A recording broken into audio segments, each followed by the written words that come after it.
ನಿನ್ನ ಜೊತೆಯಲಿ ಜೊತೆಯಲಿ. ಅಶು, ನಿಜ ಹೇಳು, ನೀನು ಬೇಕು ಅಂತ ಗೇಟ್ ಹಾರೋ ಪ್ರಯತ್ನ ಮಾಡಿಲ್ಲ ತಾನೆ? ಇಲ್ಲಪ್ಪ, ನನಗೆ ಗೊತ್ತೇ ಇಲ್ಲ. ಹೇ, ಸುಳ್ಳು ಹೇಳಬೇಡ. ನೀನು ಎಂಥ ಚಾಲಕಿ ಅಂತ ನನಗೆ ಗೊತ್ತು. ನಿಮ್ಮಮ್ಮನ ನೆನೆಸ್ಕೊಂಡು ಅವಳು ನೋಡಲೇಬೇಕು ಅಂತ ಹೀಗೇನೋ ಮಾಡಿದ್ಯಾ. ನನ್ನ ಮೇಲೆ ಆಣೆ ಅಂತ ಹೇಳು, ಹೇಳೇ.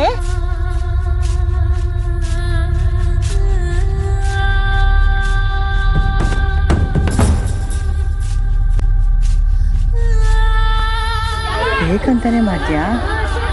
ಗೊತ್ತಿದ್ದು ಗೇಟ್ ಹಾರಕ್ಕೆ ಹೋದ್ಯಾ? ಏನೇ ಮಾಡಲಿ ಪಾರು, ಅಮ್ಮ ತುಂಬ ನೆನಪಾದ್ಲು. ಅಮ್ಮನ ನೋಡಬೇಕು ಅಂತ ತುಂಬ ತುಂಬ ತುಂಬ ಆಸೆ ಆಯಿತು. ಕಡೆ ಪಕ್ಷ ಅಮ್ಮನ ಮನೆ ಬಾಗಿಲನ್ನ ಮುಟ್ಟಬೇಕು ಅನ್ನಿಸ್ತು. ಅದಕ್ಕೆ ಅಯ್ಯೋ ಹಾಳಾದವಳೆ, ನೋಡ್ಬೇಡ ಅಂತ ಹೇಳಿದ್ರು ಜಾಸ್ತಿನೇ ಮಾಡ್ತಿದ್ಯಾ. ಯಾಕೆ ಇಷ್ಟೊಂದು ಹಠ ಮಾಡ್ತಿದ್ಯಾ? ನೀನ್ಯಾಕೆ ನೋಡ್ಬೇಕು ಅವಳನ್ನ? ನೀನು ಯಾಕೆ ನನ್ನ ನೋಡಕ್ಕೆ ಬರ್ತೀಯ ಪಾರು?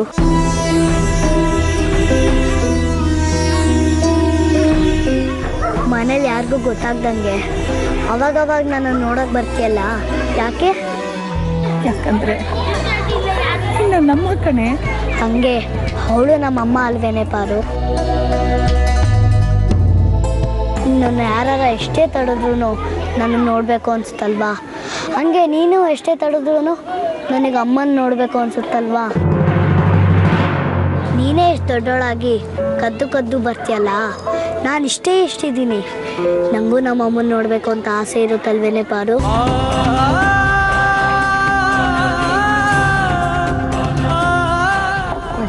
ವಯಸ್ಸು ನನ್ನ ಮಾತು ಕೇಳೆ. ನೀನು ಹತ್ತಿರ ಆದಷ್ಟು ನಿಮ್ಮಮ್ಮನ ಜೀವನ ಹಾಳಾಗೋಗುತ್ತೆ ಕಣೆ. ಎಷ್ಟು ಸಲ ಹೇಳಿ ನಿನಗೆ. ನನ್ನಿಂದ ಯಾವತ್ತೂ ನಮ್ಮ ಅಮ್ಮನ ಜೀವನ ಹಾಳಾಗಲ್ವೇ? ನಾನು ಯಾರು ಅಂತ ನಾನು ಸತ್ರೂ ಅವಳ ಮುಂದೆ ಬಾಯ್ ಬಿಡಲ್ಲ. ಇದನ್ನ ಎಷ್ಟಲ್ಲಿ ಹೇಳಲೆ? ಅಯ್ಯೋ, ಇದೊಂದು ವಿಷಯದಲ್ಲ ಹಠ ಮಾಡಬೇಡ್ವೆ. ನಿನ್ನ ಪಾಲ್ಗೆ ಅವಳು ಸತ್ಲು ಅಂತ ತಿಳ್ಕೊ, ಅವಳ ಪಾಲ್ಗೆ ನೀನು ಸತ್ತೋದೆ ಅಂತ ತಿಳ್ಕೊಂಡು ನೀವು ಪಾರು, ನೀನೇ ನಿನ್ನ ಮಗಳನ್ನ ಬದುಕಿಲ್ಲ ಅಂತಿದ್ಯಲ್ಲೇ. ಮತ್ತಿನ್ನೇನೇ ಹೇಳಿ, ಏನು ಹೇಳು? ನೀನೊಬ್ಬಳ ಪಾಲ್ಗೆ ಅವಳು ಬದುಕಿದ್ದಾಳೆ ಅಂತಂದ್ರೆ ಅವಳ ಜೀವನನೇ ಸರ್ವನಾಶ ಆಗುತ್ತೆ. ನೀನೊಬ್ಬಳ ಪಾಲ್ಗೆ ಅವಳು ಸತ್ತಿದ್ದಾಳೆ ಅಂದ್ರೆ ಅವಳ ಬದುಕು ಬಂಗಾರ ಆಗುತ್ತೆ ಕಣೆ, ಬಂಗಾರ ಆಗುತ್ತೆ. ತಾಯಿಯಾಗಿ ನಾನೇ ಹೇಳ್ತಾ ಇದ್ದೀನಿ, ನನ್ನ ಮಗಳು ಬದುಕಿಲ್ಲ ಅನ್ಕೊಂಡು ಬಿಟ್ಟು ಬಿಡು ಅವಳನ್ನ. ಇಷ್ಟ ಮೇಲೂ ನನಗೇನು ಹೇಳೋ ಶಕ್ತಿ ಇಲ್ಲ ಕಣೆ. ನಿನ್ ಕೈ ಮುಗಿದು ಕೇಳ್ಕೊತೀನಿ ಕಣೆ, ಬಿಟ್ಬಿಡು ನನ್ನ ಮಗಳನ್ನ, ಬಿಟ್ಕೊಡ ನನ್ನ ಮಗಳನ್ನ. ಅಳ್ಬೇಡ, ನಾನು ನಮ್ಮಮ್ಮನ ಬಿಟ್ಕೊಟ್ಬಿಡ್ತೀನಿ, ಆಯ್ತಾ?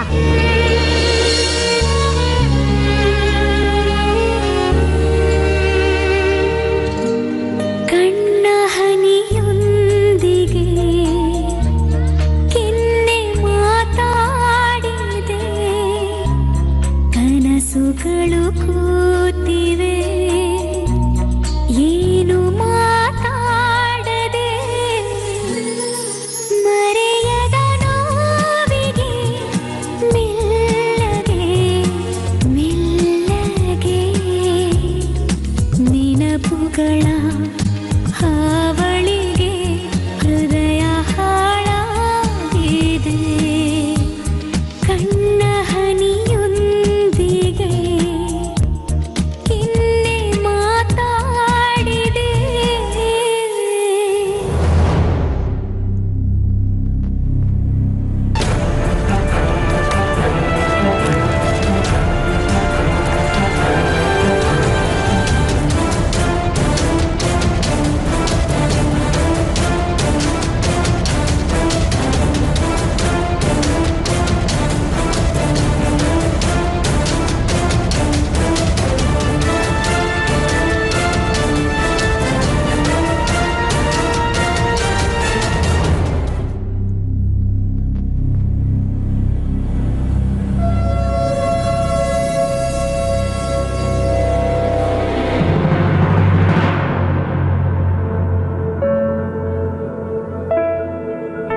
ಏನಪ್ಪ ನೀನು ಅಂದ್ಕೊಂಡಂಗೆ ಆಯ್ತಾ ಇಲ್ಲ ನಿನ್ನ ಕೆಲಸಗಳು? ಆಯಿತು ಪಾಪ. ಆದರೆ ಅಂದ್ಕೊಳ್ತಾ ಇರೋ ಕೆಲಸನೂ ಒಂದಾಯಿತು. ನಾನಲ್ಲಿ ಪಾವನಿ ನೋಡಿದೆ ಪಾಪ. ಪಾವನಿ ನೋಡಿದ್ಯಾ? ಎಲ್ಲಿ? ಕೇರಳದಲ್ಲಿ ಕೃಷ್ಣನ್ ದೇವಸ್ಥಾನದಲ್ಲಿ. ಮಾತಾಡ್ಸಿದ್ಯಾ ಅವಳನ್ನ? ಏನಂದ್ಲು? ಮಾತಾಡ್ಸೋದ? ನೆವರ್. ಅವಳಲ್ಲಿ ದೇವಸ್ಥಾನದಲ್ಲಿ ಕಸ ಗುಡಿಸ್ತಿದ್ಲು. ನಾನು ಅವಳನ್ನು ನೋಡಿ ಹಾಗೆ ಆಚೆಗೆ ಬಂದ್ಬಿಟ್ಟೆ. ದೇವಸ್ಥಾನದಲ್ಲಿ ಕಸ ಗುಡಿಸ್ತಾ ಇದ್ದ? ಹ್ಞೂ ಪಾಪ. ಅವಳಲ್ಲೇ ಕೆಲಸಕ್ಕೆ ಸೇರ್ಕೊಂಡಿದ್ದಾಳೆ ಅನ್ಸುತ್ತೆ. ಆದರೆ ಇಲ್ಲೆಲ್ಲೋ ಚಿಕ್ಕಮಗಳೂರಲ್ಲಿದ್ದಿದ್ದು ಹುಡುಗಿ ಅಲ್ಲಿಗೆ ಯಾಕೆ ಹೋದ್ಲು? ಅದು ದೇವಸ್ಥಾನದಲ್ಲಿ ಕೆಲಸ ಮಾಡಿಕೊಂಡು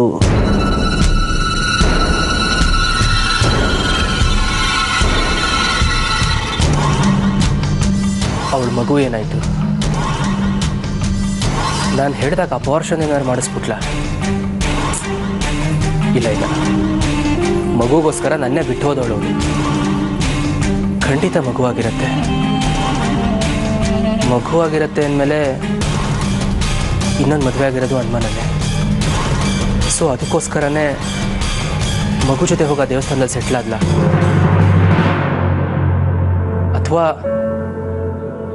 ಮದುವೆಗೆ ಮುಂಚೆನೇ ಮಗು ಆಯಿತು ಅನ್ನೋ ಪಾಪನ ಕಳ್ಕೊಳ್ಳೋಕ್ಕೋಸ್ಕರ ಆ ದೇವಸ್ಥಾನಕ್ಕೆ ಹೋಗಿ ಸೇವೆ ಮಾಡ್ತೀಯಾಳ? ಒಂದು ಗೊತ್ತಾಗ್ತಾ ಇಲ್ಲ ಪಾಪ. ನನಗೆ ಚೆನ್ನಾಗಿ ಗೊತ್ತಾಗ್ತಾ ಇದೆ ಬಿಡಪ್ಪ. ನನ್ನ ಮಗ ಬೆಂಕಿ ಥರ, ವಜ್ರ ಥರ ಗಟ್ಟಿ ಅವನು. ಹಾಗಾಗಿ ರಾಜಕೀಯ ತಪಸ್ಸಿಗೆ ಬಿದ್ದಿದ್ದಾನೆ ಅಂತ ನೆಮ್ಮದಿಯಾಗಿದ್ದೆ ನಾನು. ಆದರೆ ಈಗ ನಂಗೆ ಚೆನ್ನಾಗಿ ಅರ್ಥ ಆಗ್ತಾ ಇದೆ, ನನ್ನ ಮಗನೂ ಒಬ್ಬ ಸಾಧಾರಣವಾದ ಮನುಷ್ಯ. ಅವನು ಗಟ್ಟಿ ಮನಸ್ಸಿಲ್ಲ, ಚಂಚಲ ಮನಸ್ಸಿದೆ. ಅದರಲ್ಲೂ ಒಬ್ಬ ಹೆಣ್ಣಿನ ವಿಚಾರವಾಗಿ ಅವನ ಮನಸ್ಸು ಚಂಚಲವಾಗ್ತಾ ಇದೆ ಅಂತ ನಂಗೆ ಈಗ ಚೆನ್ನಾಗಿ ಗೊತ್ತಾಗ್ತಾ ಇದೆ. ಪಾಪ ನೀವು ನನ್ನ ಬಗ್ಗೆ ಇಂಥ ಮಾತು? ಇನ್ನೇನಯ್ಯ ಮತ್ತೆ? ಕೇರಳಗೆ ಹೋಗುವಾಗ ಜಮದಗ್ನಿ ಥರ ಇದ್ದು ನನ್ನ ಮಗ ವಾಪಸ್ ಬರೋ ವೇಳೆಗೆ ಮೇನ್ಕೆಯನ್ನು ನೋಡಿದ್ ವಿಶ್ವಾಮಿತ್ರನ ಥರ ಆಗಿದ್ದಾನೆ. ನಿಮ್ಗೆ ಯಾಕೆ ಬೇಕು ರಾಜಕೀಯ ಸಾಧನೆ ಇವೆಲ್ಲ? ಹೋಗು ಕೇರಳಗೆ, ಅವಳು ಸೆರೆ ಹಿಡ್ಕೊಂಡು ಅವಳು ಹಿಂದೆ ಮುಂದೆ ಓಡಾಡ್ಕೊಂಡು ನೆಮ್ಮದಿಯಾಗಿದ್ದು ಬಿಡು. ಪಾಪ ಪ್ಲೀಸ್, ನನ್ನ ಬಗ್ಗೆ ಆ ಮಟ್ಟಕ್ಕೆ ಚೀಪಾಗಿ ಮಾತಾಡಬೇಡಿ. ಅಫ್ಕೋರ್ಸ್ ನಾನು ಪಾವನಿ ವಿಷಯ ಮಾತಾಡಿದೆ, ಹಾಗಂತ ಮಾತ್ರಕ್ಕೆ ಅವಳ ಬಗ್ಗೆ ನನಗೆ ಆಸೆ ಆಕರ್ಷಣೆ ಇದೆ ಅಂತ ಅಲ್ಲ. ಒಂದು ವೇಳೆ ಹಾಗೇನಾದ್ರು ನನಗೆ ಆಸೆ ಇದ್ದಿದ್ರೆ ಅವಳು ನೋಡಿದ ತಕ್ಷಣ ಹೋಗಿ ಮಾತಾಡಿಸ್ತಾ ಇದ್ದೆ, ಜೊತೆಲಿ ಕರ್ಕೊಂಡು ಬರ್ತಾ ಇದ್ದೆ. ಬಟ್ ಈಗ ನನ್ನ ಗುರಿ ಅದಲ್ಲ ಪಾಪ. ಜನಗಳಿಗೋಸ್ಕರ ಬದುಕಬೇಕು ನಾನು. ಇಡೀ ರಾಜ್ಯನೇ ಬದಲಾಯಿಸಬೇಕು, ಎಲೆಕ್ಷನ್ನಲ್ಲಿ ಗೆಲ್ಲಬೇಕು, ಅಧಿಕಾರ ಹಿಡಿಬೇಕು, ಇಡೀ ರಾಜ್ಯಕ್ಕೆ ಸರ್ವಾಧಿಕಾರಿ ಆಗಬೇಕು. ಅದೊಂದೇ ನನ್ನ ಉದ್ದೇಶ. ಈ ಉದ್ದೇಶಕ್ಕೆ ಎಲ್ಲಿ ಪೆಟ್ಟು ಬೀಳತ್ತೋ ಅಂತ ನಾನು ಇದನ್ನೆಲ್ಲ ಮಾತಾಡಿದೆ ಪಾಪ. ರಂಜಿತ್, ಅದು ಯಾವುದಕ್ಕೂ ಪೆಟ್ಟು ಬೀಳೋದಿಲ್ಲ. Don't worry. ನಿನ್ನನ್ನು ನೋಡಿದ್ರೆ ಮಿನಿಸ್ಟ್ರುಗಳೇ ಗಡಗಡ ನಡಗ್ತಾರಪ್ಪ. ನಿನಗೆ ಯಾರೋ ಪೆಟ್ಟು ಕೊಡ್ತಾರೆ? ಪಾವನಿ,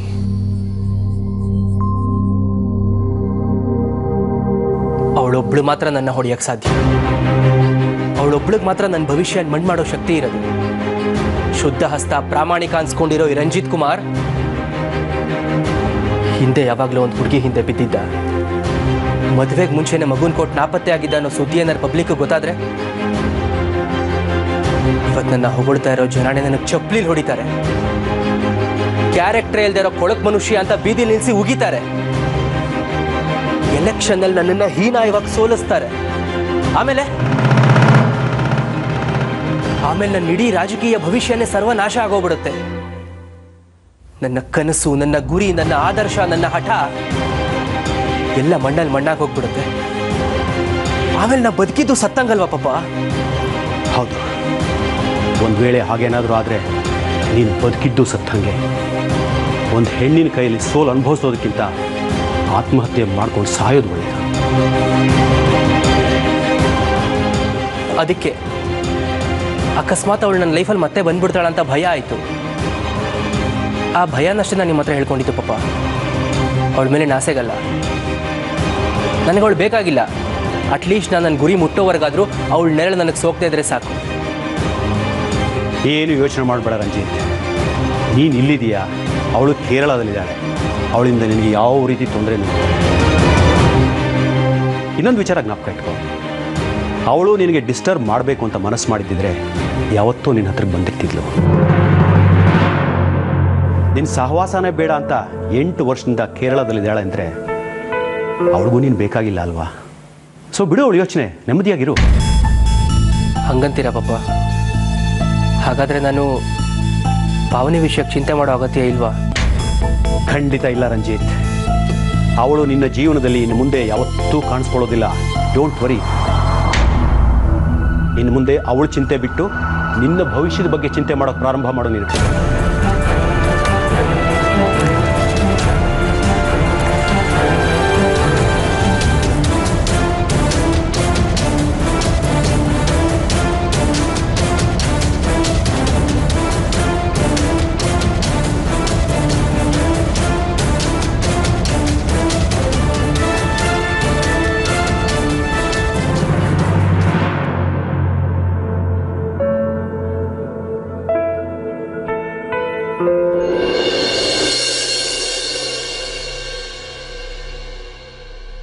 ರೀ ಶಾಲಿನಿ, ಆಯ್ತೇನ್ರಿ?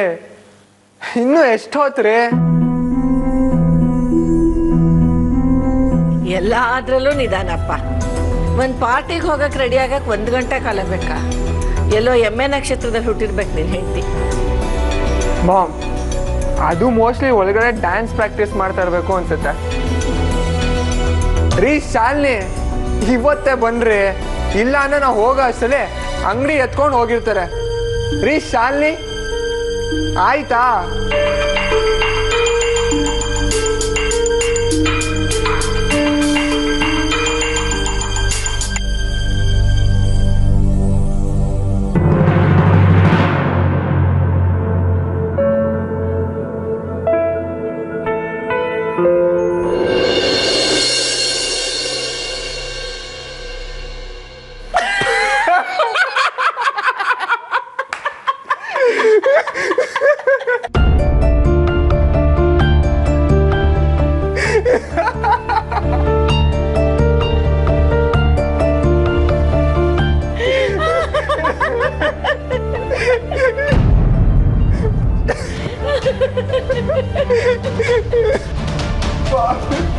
ಯಾಕೆ ಸೀರೆ ಕಲರ್ ಚೆನ್ನಾಗಿಲ್ವಾ?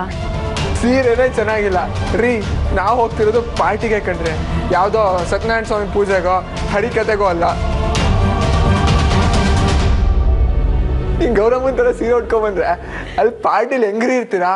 ಹೆಂಗ್ ಡ್ಯಾನ್ಸ್ ಮಾಡ್ತೀರಾ? ಏನು ಕತೆ? ಯಾಕೆ ಮಾಡೋಕ್ಕಾಗಲ್ಲ? ಎಷ್ಟೋ ಹೆಂಗಸರು ಇದೇ ಥರ ಸೀರೆ ಉಟ್ಕೊಂಡು ಪಾರ್ಟಿ ಅಟೆಂಡ್ ಮಾಡಿದ್ದಾರೆ, ಡ್ಯಾನ್ಸ್ ಕೂಡ ಮಾಡಿದ್ದಾರೆ. ನಾನೇ ನೋಡಿದ್ದೀನಿ. ನೀವಾ? ಎಲ್ಲಿ? ಯಾವ ಪಾರ್ಟಿಗೆ ಹೋಗಿ ನೋಡಿದ್ದೀರಾ? ನಾನೇ ಹೋಗಿ ನೋಡಬೇಕು ಅಂತ ಏನಿಲ್ಲ, ಸಿನಿಮಾದಲ್ಲೆಲ್ಲ ನೋಡಿರ್ತೀವಲ್ಲ.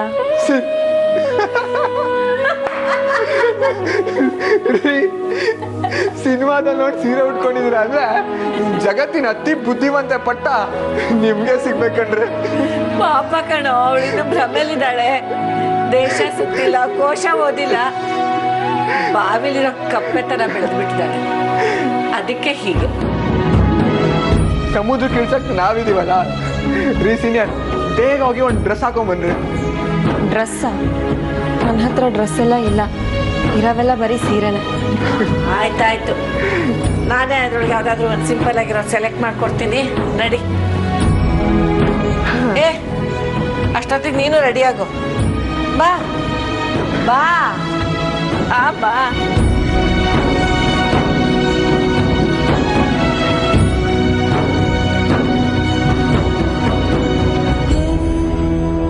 ಏನ್ ಮಾಡ್ಬೇಕು ಅನ್ಕೊಂಡಿದ್ಯಾ ನನ್ನ ಮಗನ?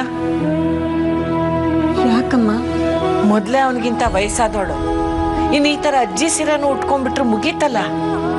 ಅಲ್ಲಿ ನಿಮ್ಮನ್ನ ನೋಡ್ದವ್ರು ಯಾರು ಗಂಡ ಹೆಂಡತಿ ಅಂತ ಅನ್ನಲ್ಲ, ಅಬ್ಬೆ ಯಾರೋ ಆಂಟಿ ಜೊತೆ ಬಂದ್ಬಿಟ್ಟಿದ್ದಾನೆ ಅಂತಾರೆ. ವಯಸ್ಸಂತೂ ಬದಲಾಯಿಸಕ್ಕಾಗಲ್ಲ, ವೇಷನಾದ್ರೂ ಬದಲಾಯಿಸ್ಕೋಬಹುದಲ್ವಾ? ಅಟ್ಲೀಸ್ಟ್ ನನ್ನ ಟೇಸ್ಟ್ ಆದ್ರೂ ಇರಬಾರ್ದಿತ್ತ ನಿನ್ಗೆ? ನಮ್ಮ ಅಮ್ಮನ ಕಾಲದವಳ ತರ ಸೀರೆ ಉಟ್ಕೊಂಡಿದ್ಯಾ. ಪಾಪ ನನ್ನ ಮಗ ಹೇಗ್ ಸಹಿಸ್ಕೋಬೇಕು?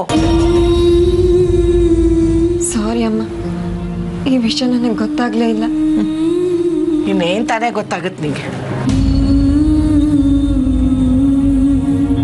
ತಗೋ, ಇದರಲ್ಲಿ ಯಾವುದಾದ್ರೂ ಒಂದು ಸೀರೆ ಉಟ್ಕೋ.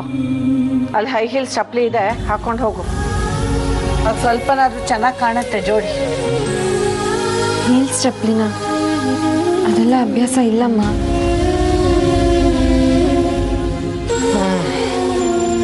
ಚಿಕ್ಕ ವಯಸ್ಸಿನ ಹುಡುಗನ ಮದುವೆ ಮಾಡಿಕೊಂಡು ಅಭ್ಯಾಸ ಇತ್ತಾ? ಇಲ್ಲ ತಾನೆ. ಇದು ಹಾಗೆ, ಚಿಕ್ಕ ವಯಸ್ಸಿನ ಹುಡುಗನ ಮದುವೆ ಮಾಡ್ಕೊಂಡ್ಮೇಲೆ ಅವನ ವಯಸ್ಸಿಗೆ ತಕ್ಕಾಗಿರೋದನ್ನ ಕಲಿಬೇಕು. ಹೇಳ್ದಷ್ಟು ಮಾಡು, ಬೇಗ ರೆಡಿ ಆಗ್ಬಿಟ್ ಬಾ.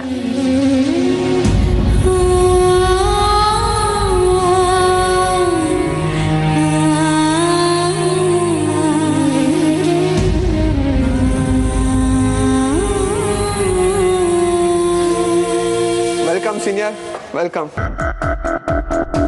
ಬನ್ನಿ.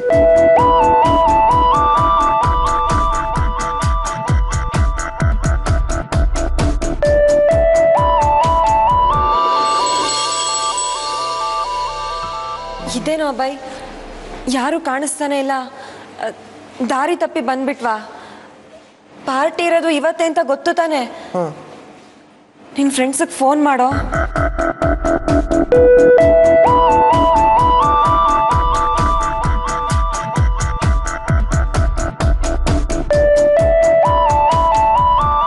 ಫೋನ್ ರಿಸೀವ್ನೇ ಮಾಡ್ತಿಲ್ಲ ಕಣ್ರೆ, ಏನು ಮಾಡೋದು ಇವಾಗ?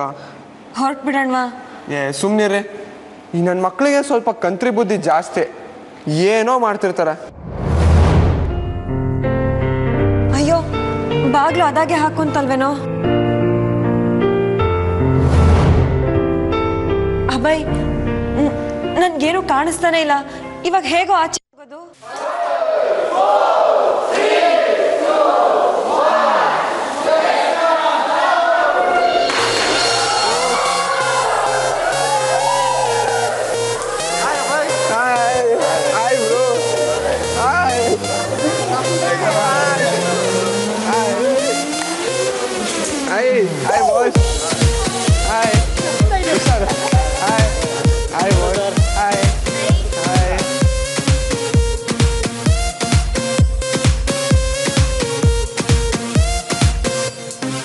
Hi guys, this is my wife. Congrats maga, wish you happy married life. Thank you bro, thank you. Wish you happy married life macha. Hey, thank you bro. See you lot macha. Hey, wish you too bro. Wish you happy married life. ಅಂತೂ ನಮ್ಮ ಹೀರೋನ ಪಟಾಯಿಸ್ಬಿಟ್ರಿ ರೀ. ನಿಮ್ಮ ಮೇಲೆ ಎಷ್ಟು ಸಿಟ್ಟು ಬರ್ತಾ ಇದೆ ಗೊತ್ತಾ ನನಗೆ? ನಮ್ಮ ಪ್ರಪೋಸಲ್ಗಳನ್ನೆಲ್ಲ ಡಸ್ಟ್ಬಿನ್ಗೆ ಹಾಕ್ಬಿಟ್ಟು ನಿಮ್ಮ ಹಿಂದೆ ಓಡ್ ಬಂದಿದ್ದಾನೆ. ಏನು ನಿನ್ನ ಕೈಯ ಕಬ್ಬನ ತಾಯಿ, ಅದಕ್ಕೆ ನಿನ್ನನ್ನು ಕಟ್ಕೊಳ್ಳಿಲ್ಲ. ಅದೇ ನಮ್ಮ ಸೀನಿಯರ್ ನೋಡು ಇಷ್ಟು ಸಾಫ್ಟ್ ಆಗಿದ್ದಾರೆ ಅಂತ. ಅದಕ್ಕೆ 3 ಸಲ ಕಪಾಳ ಮಾಡ್ಕೊಂಡಿದ್ದು. ಹೊಡಿಯೋರು ಅವರೇ, ಮುದ್ದು ಮಾಡೋರು ಅವರೇ. ಅದೆಲ್ಲ ಬೇಕಾ ಇವಾಗ? ಏನೋ ಅಬ್ಬಾಯ್, ಬೆಂಗಳೂರು ತಿಂದಿದ್ದೋದಾಗ ಕೇರಳ ಟ್ರೀಟ್ಮೆಂಟ್ ಕೊಟ್ಟರೆ ಶಾಲಿನಿ? ಏನು ಶಾಲಿನಿ, ನಮ್ಮ ಅಬ್ಬಾಯ್ ಹೆಂಗೆ ಫುಲ್ ರೊಮ್ಯಾಂಟಿಕ್ ಹೀರೋನಾ? ಅದನ್ನ ಅವ್ರನ್ನೇನು ಕೇಳ್ತೀಯ? ನನ್ನ ಕಣ್ಣು ನನ್ನ ಸ್ಮೈಲ್ ನೋಡಿದ್ರೆ ಗೊತ್ತಾಗಲ್ವಾ?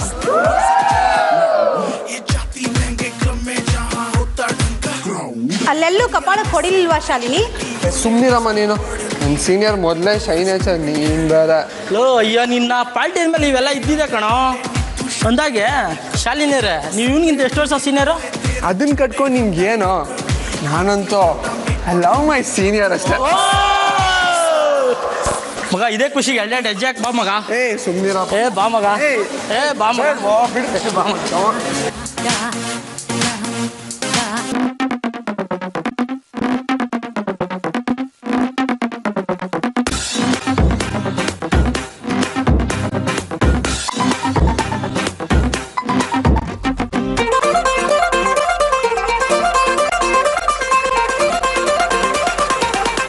One, two, three.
क्या याद रहेगी